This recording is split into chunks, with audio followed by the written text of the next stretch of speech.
What's up, everyone? How y'all doing? I hope the answer is good, great, fine, phenomenal, one of those. But if it's not, that's okay.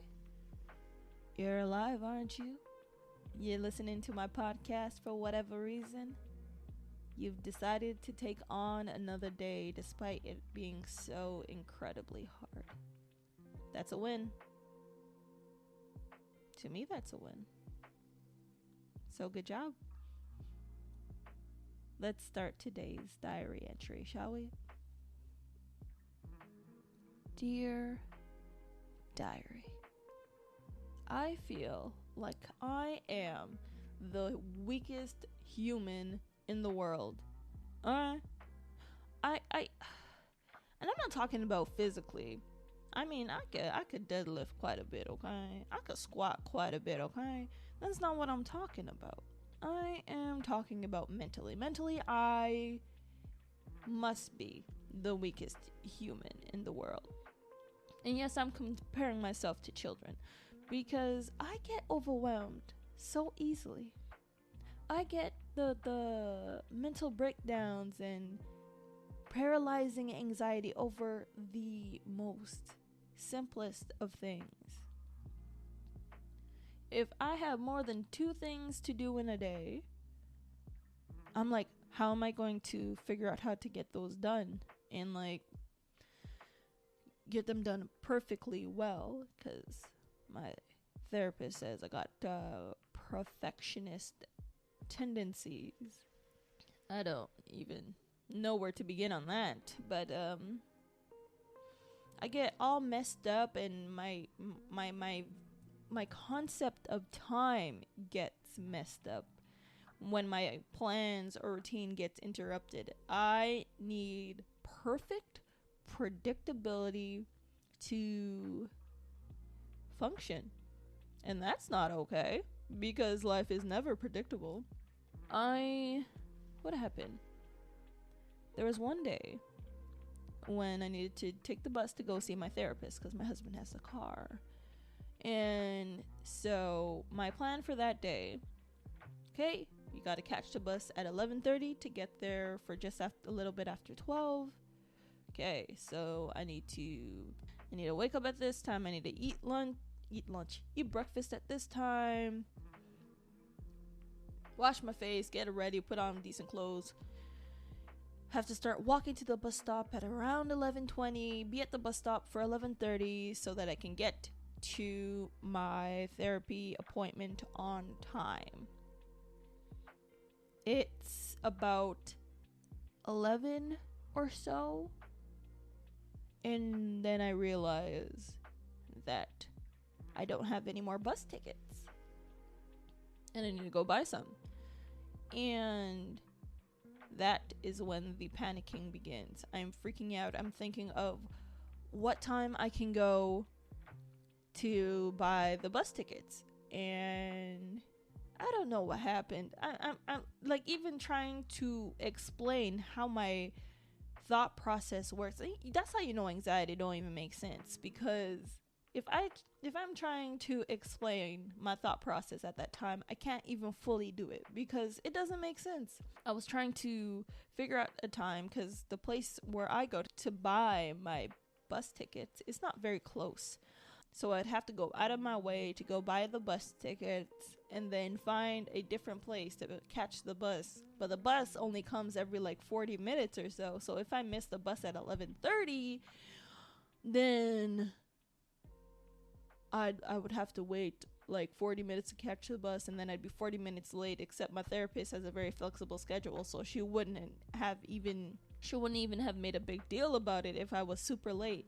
But thinking about all these things was so anxiety inducing, and I couldn't even leave my home, just trying to figure out how I was going to catch the bus at a decent time while needing to buy bus tickets. Mind you, this was at 11, so there was ample time to actually go right away and get her done.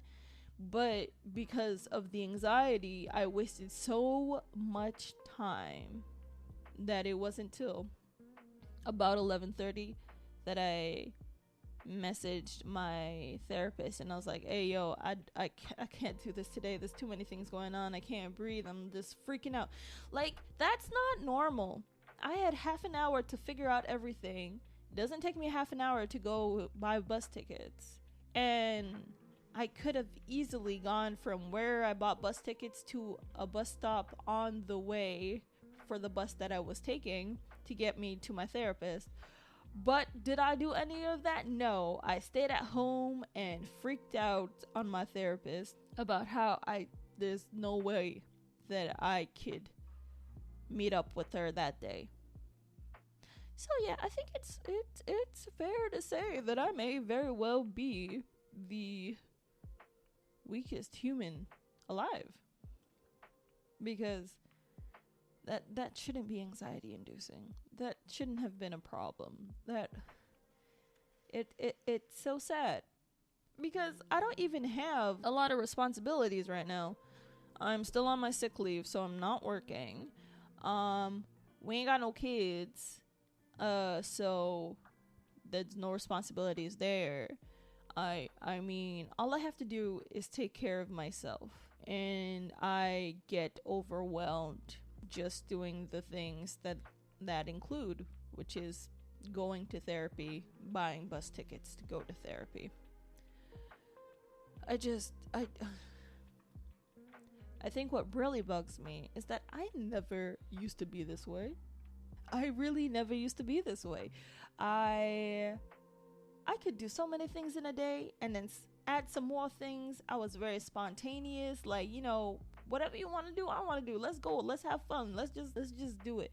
At the end of the day, I'd have done, like, I don't know, 10 different things, and I'd be like, oh, that was fun. I hope I get to do things like that tomorrow.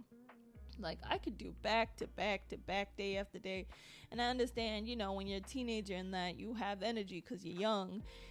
But I don't think this anxiety that I get over sudden changes in my routine or my plans is really related to aging, because that doesn't make sense.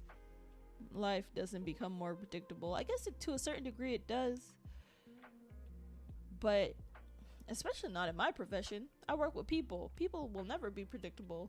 That's also why work stresses me. I long for a 9 to 5 where things are not so sporadic. But I never used to be like this. But now I see something simple. I see something basic. And I'm like, I did not plan for this. Now my whole day is ruined. My whole day makes no sense. And a lot of the time, it's not even time-sensitive things. God forbid it's something that's time-sensitive. Then I'm just crying or whatever because I can't deal with it anymore. It feels so silly. And I don't know if it's because of the ADHD I likely have. I don't know if it's because I'm a millennial. I don't know what it is. I don't know why I am dealing with this in the way that I am, but it makes me feel like garbage, that I cannot handle simple things that the average adult deals with on a day-to-day basis. But I suppose I will get to a point where I'm not so easily overwhelmed, hopefully. I mean, I can't go back to work until I address that, because honestly, there's no way I can do my job if I'm getting overwhelmed by the slightest interruption in plan. But until I get to that point, I guess I need to come to the realization, I'm not there yet, but I need to come to the realization that it's not necessarily bad to be weak, to be mentally weak and mentally struggling. It kind of hits my pride, because I'm like, if everyone else can do this, why the hell can I not? But I guess I gotta, this really checks me, I suppose. It checks my pride, makes me think, if I were to interact with somebody that said to me the exact same words that I'm saying now, what would I tell them? If they said, I feel like the weakest human in the world, what would I tell them? Me? I'd say, answer. What's wrong with that? Oh yeah, be weak. We'll get stronger with time, but you have to start weak. And that's okay. But for me myself, I don't like feeling weak. I don't like feeling helpless. I don't enjoy feeling that I can't do things that the average person should be able to do. I feel like I should be more capable than this. I feel like I should be able to handle more. And I think because of all the internalizing I've done in the past, I was able to do above and beyond what I could handle. But now, because I'm not internalizing, but actually addressing the things that I feel, it's a lot more challenging when you're not pushing everything down. And I'm still getting used to that. Because pushing everything down and just keep going, that makes sense to me. Just keep going. Like that one, it makes sense to me.